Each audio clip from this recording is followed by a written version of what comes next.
Саламатсыздар, урматтуу радио көрүүчүлөр. Кутмандуу күнүңүздөр менен парламент радиосунда маалыматтар топтому ошондой эле күндүн тартибинде программасы дагы оо толкунунда. Бүгүн жогорку кеңеште комитеттер иштеп, көпчүлүгү тамак аш коопсуздугуна тиешелүү болгон мыйзам долбоорлорун карашты. Тактай келгенде агрардык саясат, суу ресурстары, экология жана регионалдык өнүктүрүү боюнча комитет бүгүн укук бузуулар жөнүндө кодекске сунушталган өзгөртүүлөргө токтолду. Бул багытта маалымат берүүсүн өтүнүп, аталган тармактык комитеттин төрагасы депутат Аманкан Кенжебаевди чакырып отурабыз. Саламатсызбы, Аманкан Кадырбекович?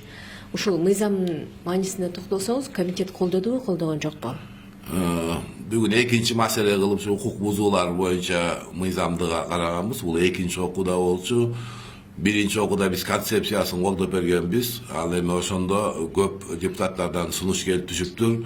Болгону бүгүн докладчик айтты, Айчара Мисин биринчи орун басары жана калканчы эки гана депутаттын сунушу кабыл алдык, калгандарын кабыл алган жокпуз депчи. Кандай сунуштар болуп калды? Сунуштар аябай көп болгон. Эми бул жерде жанагы укук бузуулар боюнча штрафты көбөйтөлү деген маселе. Биз менталитети боюнча биз эми мусульманский мамлекеттерге киребиз. Андан тышкары эми бул Европанын дагы мыйзам закондору кирип кеткен. Эми биз Кыргызда бата тилеп анан койду соебуз да.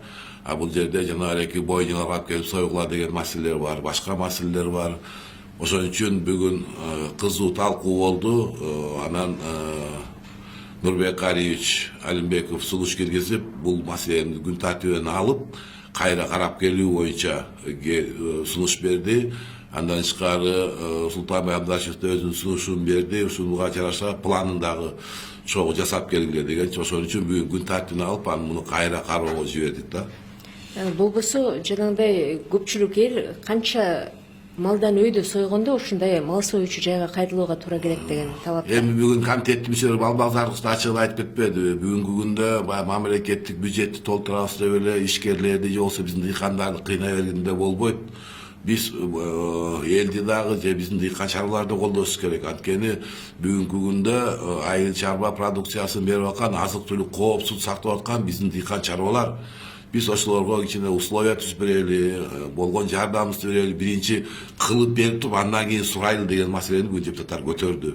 Да, тиги балбазарыбыз айтып кетти, биринчи келели биз жасап берели ошол дыйкан чарбаларга. Андан кийин алардан сурайлы, штрафын көбөйтөлү. Мына биз мамлекетчилерге кылып бердик. Эми силер бизге мындай обратный реакция болсун деген сөздү кылсаң да жакшы болот деген сөздөр айтылды да. Мен дагы коллегаларыма кошулдум. Бүгүнкү күндө эми мамлекетибиз жаман деп айтпайбыз, Кудайга шүгүр. Быйылкы жылдын отчету дагы өкмөттүн отчету жакшы болду. Президентибиз баары жакшы жумуштарды кылып атат. Про дефицитке чыгып атабыз. Бюджетибиз чоңоюп атат. Бирок ошончо дагы биз мындай элге биринчи кыла турган жумуштардын баарын түзүп берип туруп андан кийин сурасак жакшы болот деген маселе да. Бүгүнкү маселе дагы мыйзамдагы укук бузуулар боюнча болчу.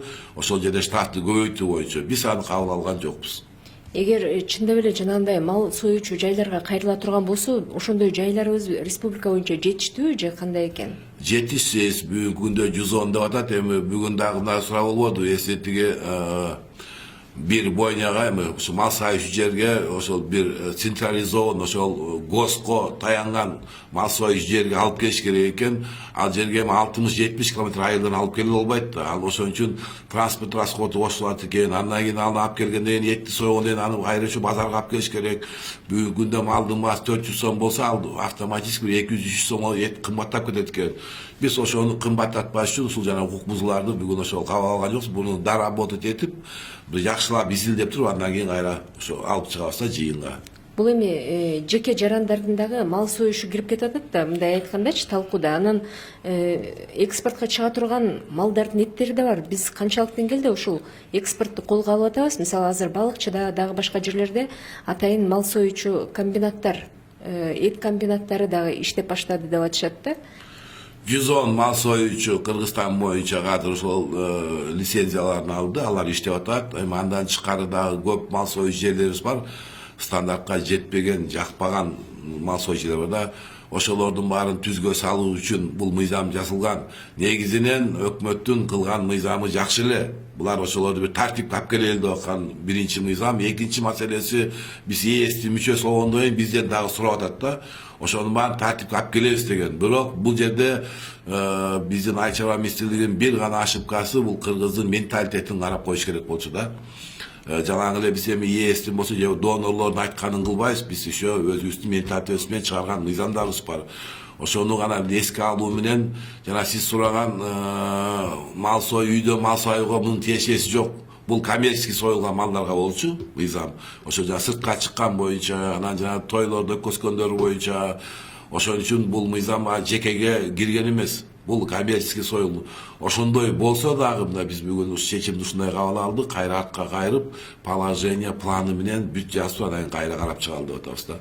Бул болсо мисалы эл арасында деле жөнөкөй айтылган сөзгө караганда, мисалы малды союп атканда баягы андан малдан коркуу сезиминен улам анын денесине, этине тарап кетчү да бир зыяндуу заттар болуп калышы мүмкүн. Ошон үчүн эми баягы көзүн таңып сое албайсыз, бирок ошол канчалык бир деңгээлде аны даярдап туруп билгизбей, ошол зыяндуу нерселер этине тарап кетпегендей кылып союш керек, мууздаш керек деп айтышат да. Анан Кыргызда эми малды батат эле баарыбыз бирдей эле сойгонбуз. Эми анын кийинки жылы эми окумуштуулар изилдеп чыгып атат. Ошон үчүн жанагы бул мыйзамда дагы биз жанагы карама каршы келип калган жерлерибиз дагы ушул жерде. Сиз туура айтып атасыз. Анткени жанагы кичине малдын эти бузулуп калат, же болбосо мындай көрбөш керек деген психология, малдын да психологиясы бар деген сөз айтып атасыз. ошого ыңгайлуу шарт түзүлөбү дегеним да жана мал союучу жайларда. Биз ошон үчүн жанагы кайра карап чыгалы деген маселебиз ошол. Анан жанагы мыйзамда дагы ошо сырт жактын ээсинин мыйзамдары кирип калганда, биз ошону кичине орто жерден туура таап, ал жака дагы биз экспортко чыгарганга бизге керек бул мыйзамчы. Экспортко чыгарышыбыз керек, биз дагы бул жерде отурбашыбыз керек. Биз аны туура түшүнүп турабыз. Бирок биздин менталитетке жараша кичине мыйзамды оңдоп кетели деген гана маселени турабыз. Бул биринчи шарты, экинчи шарты жана укук бузуулары боюнча штрафты көбөйтүү маселеси бар. Бул жерде бизге мыйзамды алып кетип да штрафты көбөйтүүсүн жазган эмес положениясын. Мыйзамды колдоп бергиле, андан кийин биз положение менен өзүбүз билгендей кылабыз деп атат. Биз ага макул болгон жокпуз. Мыйзамды биз кабыл алабыз, бирок ошондо положениясын чогап бергиле, канча штраф, канча көбөйдү биз көрөлү. Эси көбүрөөк болсо биз анда макул болбойбуз. Эси мурункудай бир тартип боло турган болсо, анда биз макул болобуз деп ошон үчүн артка кайрдык да. Рахмат, анда элге кызыктуу маселени карап турсуздар. Негизинен көпчүлүк элдин мүдө талаптары эске алынат деген ойдобуз. Урматтуу радиолучулар, өзүңүздөр уккандай, Жогорку Кеңештин агрардык саясат, суу ресурстары, экология жана регионалдык өнүктүрүү боюнча комитети укук бузуулар жөнүндөгү кодекстин өзгөртүүлөрүн карап, азырынча дагы бир топ сунуштарды айта турган маселелер келип чыккандыктан, аны кийинки жыйындарда карай турган болдуңуздар. Бул боюнча маалымат берип, Жогорку Кеңештин агрардык саясат, суу ресурстары, экология жана регионалдык өнүктүрүү боюнча комитетинин төрагасы депутат Аманкан Кенжебаев студияда болду. Саламатта болуңуздар.